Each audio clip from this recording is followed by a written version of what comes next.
Ajuda diária, leitura da Bíblia Sagrada, no livro de Marcos, capítulo 12, a parábola dos lavradores maus. E começou a falar-lhes por parábolas. Um homem plantou uma vinha, cercou de um valado, fundou nela um lagar, edificou uma torre, arrendou a uns lavradores e partiu para fora da terra. E chegando o tempo, mandou um servo aos lavradores para que recebesse dos lavradores do fruto da vinha. Mas estes, apoderando-se dele, o feriram e o mandaram embora vazio. E tornou a enviar-lhe outro servo, mas eles, apedrejando, feriram na cabeça e o mandaram embora, tendo afrontado. E tornou a enviar-lhes outro, a este mataram, e a outros muitos, dos quais uns feriram e outros mataram. Tendo ele, pois, ainda um seu filho amado, enviou também este por derradeiro, dizendo: ao menos tenham respeito ao meu filho. Mas aqueles lavradores disseram entre si: este é o herdeiro, vamos, matemo-los, a herança será nossa.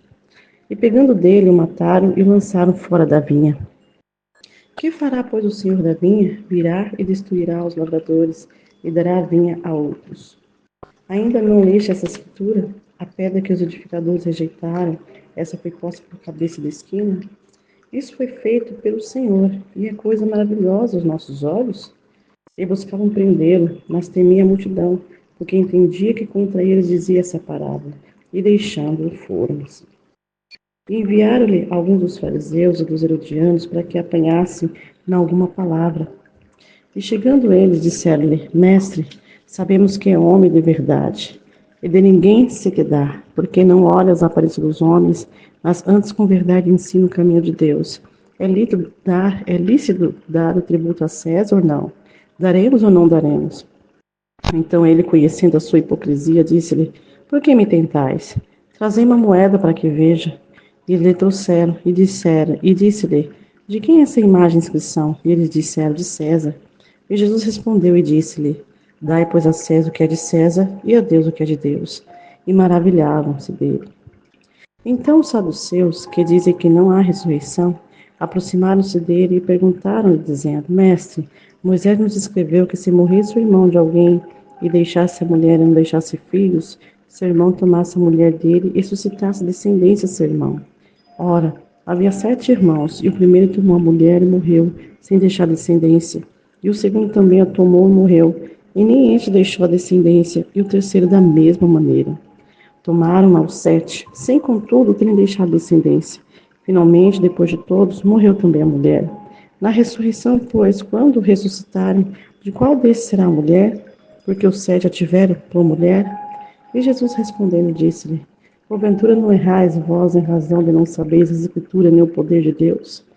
Porquanto, quando ressuscitarem dentre os mortos, nem casarão, nem se darão em casamento, mas serão como os anjos que estão no céu.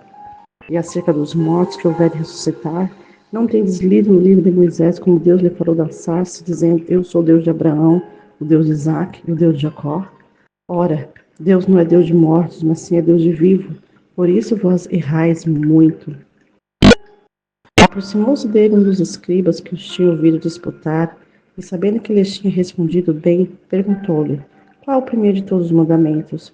E Jesus respondeu-lhe: O primeiro de todos os mandamentos é: Ouve, Israel, o Senhor nosso Deus é o único Senhor. Amará, pois, o Senhor teu Deus de todo o teu coração, de toda a tua alma, de todo o teu entendimento e de todas as tuas forças. Esse é o primeiro mandamento. E o segundo, semelhante a este, é: amarás o teu próximo como a ti mesmo. Não há outro mandamento maior do que estes. E o escriba lhe disse: Muito bem, mestre, com verdade disseste que há um só Deus e que não há outro além dele, e que amá-lo de todo o coração, de todo o entendimento, de toda a alma, de todas as forças, e amar o próximo como a si mesmo, é mais do que todos os holocaustos e sacrifícios. E Jesus, vendo que havia respondido sabiamente, disse: não estás longe do reino de Deus. E já ninguém ousava perguntar-lhe mais nada. E falando Jesus, dizia, ensinando do templo: Como diz os escribas que o Cristo é filho de Davi? O próprio Davi disse pelo Espírito Santo: O Senhor disse ao meu Senhor: Assenta-te à minha direita até que eu ponha os teus inimigos por cabelo dos teus pés. Pois se Davi mesmo lhe chama Senhor, como é logo seu filho? E a grande multidão ouvia de boa vontade. E ensinando-os dizia: Guardai-vos dos escribas, que gostam de andar com vestes compridas e das saudações nas praças. e das primeiras cadeiras na sinagoga, dos primeiros assentos nas ceias, que devora as casas das viúvas, e isso com pretexto de largar orações. Esses receberão mais grave condenação. E estando Jesus assentado defronte da arca do tesouro, observava a maneira como a multidão lançava o dinheiro na arca do tesouro. E muitos ricos deitavam muito. Vindo, porém, uma pobre viúva, deitou 2 pequenas moedas que valiam meio centavo. E, chamando os seus discípulos, disse-lhe: Em verdade vos digo que essa pobre viúva deitou mais do que todos que deitaram na arca do tesouro, porque todos ali deitaram do que lhes sobejava, mas essa da sua pobreza deitou tudo que tinha, todo o seu sustento.